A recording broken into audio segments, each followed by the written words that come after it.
It was believed that Mike hit a stump in his boat, which caused him to fall out into the water and sink. Mike was an alligator snack. Meet Mike Williams, a successful 31-year-old real estate appraiser. And when I say successful, he made $200,000 a year in 2000. Whoa. He married his high school sweetheart, Denise. They had one daughter, and one of Mike's favorite hobbies was duck hunting. And no, I'm not talking like the Nintendo game, duck hunting. He lived in Florida near Tallahassee, so like the duck hunting makes a lot more sense. On December 16th, 2000, Mike left for an early morning duck hunting trip. He was headed for Lake Seminole with his boat in tow. He told Denise he would be home by noon and to get ready for their 6th anniversary celebration. But Mike ghosted her. At 12 p.m. that day, Denise was worried Mike hadn't come home yet. She called her father, who went to go look for him with Brian, Mike's best friend. They searched the areas of the lake where Mike often hunted. They found his 1994 Ford Bronco near a boat launch. They did not find Mike or the boat. It was very cold and very wet, and a storm was coming in, so they called off the search for the night. The next day, investigators from Florida Fish and Wildlife conducted a search. Because it was reported as a missing hunter, the team initially treated it as a search and rescue. Then Mike's boat was found 225 feet from the boat ramp. In the boat,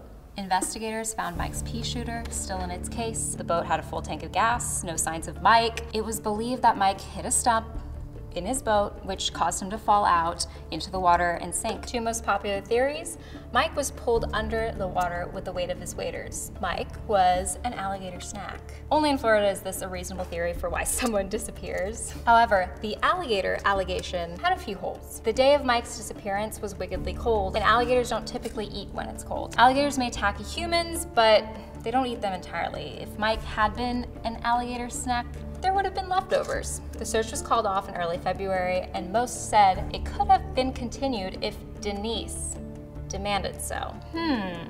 Denise was avoiding the media at this time. The day after the search, Denise organized a memorial service for her husband. Damn, she moves on quickly. Here's where it gets interesting. 6 months prior to Mike's disappearance, he took out a life insurance policy for $1.5 million, and Denise was the beneficiary. Guess who wrote the policy number? Mike's best friend.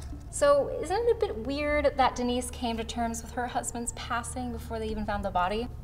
In June, 6 months after Mike went missing, a pair of fisherman waders were found. The waders were in mint condition.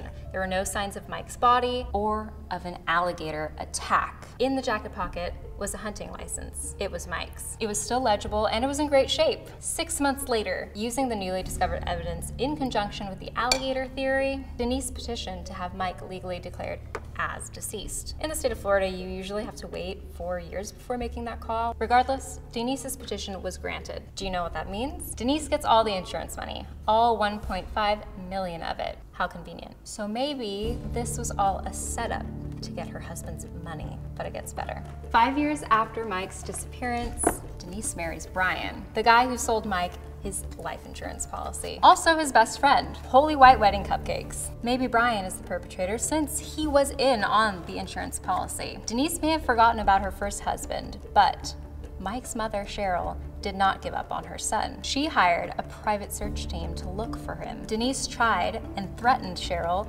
to stop her search. She told Cheryl that she wouldn't be able to see her granddaughter if she kept looking for Mike. She wanted nothing to do with Cheryl or Mike's brother. Talk about cold-hearted. Cheryl did not give up hope. She bought billboards and ads to seek more information about her son's whereabouts. The case was reopened in 2004 due to new perspectives on the evidence. 1. The boat launch, where Mike's car was found, was unfinished. Mike typically used the neighboring paved boat launches for his trips to the lake. 2, the storm that blew in on the night of Mike's disappearance had winds that would have blown the boat west. 3, when the boat was discovered, the engine was off, but the gas tank was full. If the engine were running when Mike fell off the boat, it would have stayed on and run out of gas. Despite these new arguments, no advances were made. In 2012, Denise and Brian separated. In 2015, Denise filed for a divorce. Brian didn't want the divorce. He was ordered to comply, and there was a house appraisal required. In 2016, on the day of the appraisal, Denise claims that she was taken by Brian. She was driving home from work when Brian climbed over the back seat. He took away her phone and he made her drive to a parking lot. He told her he didn't want a divorce and was planning to end it all. As soon as Brian got out of the car, Denise drove to a police station and told them what happened. Brian was sentenced to 20 years for the kidnapping of Denise. So they can do that, but they can't conduct a proper missing persons investigation. And then Brian confessed into having part in the planning of the hit on Mike. He told officials that he would provide pertinent information if only he was granted immunity. He confessed that it was all Denise's idea. Later that year, Mike was found. So what actually happened? According to Brian's confession, him and Denise were seeing each other. They planned to get rid of Mike so that they could get married. The day that Mike went on a duck hunt, Brian was there too. Brian got Mike to put on his duck waders and pushed him off the boat, thinking he'd sink.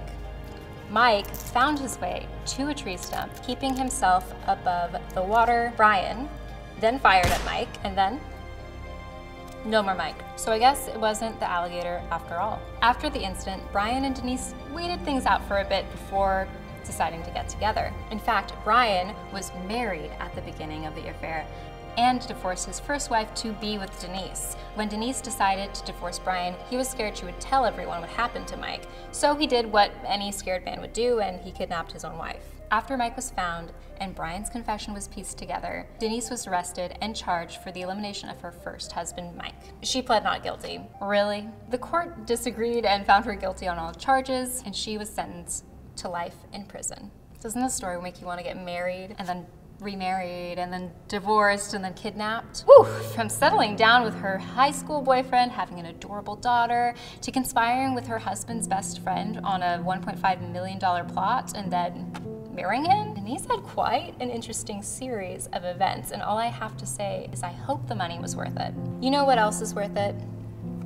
These cupcakes. Eat well, watch out for alligators.